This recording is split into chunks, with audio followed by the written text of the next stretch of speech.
জুলাই আগস্টে গাজীপুরের দুয়েট থেকে টঙ্গী থেকে শুরু করে মাওনা কালিয়াকুর চৌরাস্তা সব জায়গায় আমাদের শিক্ষার্থীরা বুক চেতিয়ে লড়াই করেছে। শহীদ শাকিল পারভেজ, শহীদ নাসির ইসলাম সহ 18 জন আমাদের ভাই বোনেরা এই গাজীপুরের এই মাটিতে শাহাদাত বরণ করেছে।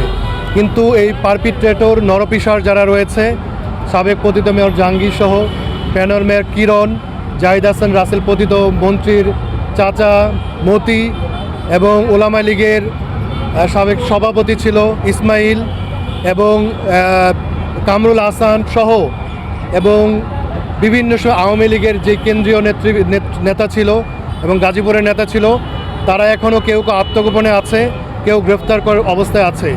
যে জুলাই গণঅভ্যুত্থানের সময় জুলাই হত্যাকাণ্ডে গাজীপুরে যে মামলা হয়েছে, সেই মামলার অগ্রগতি সম্পর্কে আমরা জানি না।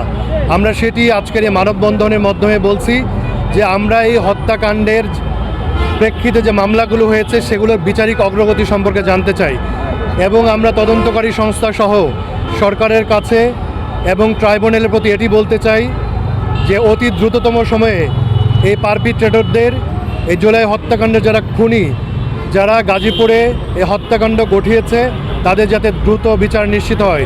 এবং পাশাপাশি আমরা এটি বলছি, এই আওয়ামী পতিত হত্যাকারী নেতাদের সম্পত্তি বাজেয়াপ্ত করতে হবে, তাদের ব্যাংক অ্যাকাউন্টগুলো জব্দ করতে। পাশাপাশি টঙ্গী অঞ্চলে যারা মাদক সম্রাট চিহ্নিত, যারা দস্যু, যারা ভূমিদস্যু এবং বিভিন্ন ছত্রছায়ায় এখনও ব্যবসা চালিয়ে যাচ্ছে, সরকার দল বিএনপির সাথে আঘাত করছে এবং গাছা সহ টঙ্গী এবং গাজীপুরে মিছিলে মদত দিচ্ছে, তাদেরকে অনতিবিলম্বে গ্রেফতার করতে হবে, আইনের আওতায় আনতে হবে, উপযুক্ত আইনে মামলা দিতে হবে যাতে করে তারা জামিনে ছাড়া না পায়।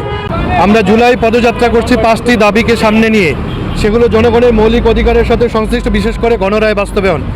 সেখানে ছাত্রদল বিএনপির নির্দেশে হামলা করলো। হামলা করার পরে যারা ভিকটিম, আমরা আমাদের ছাত্রশক্তির এক ভাই, তার চোখ হারিয়েছে, সেই চোখ তারেক রহমান কেড়ে নিয়েছে।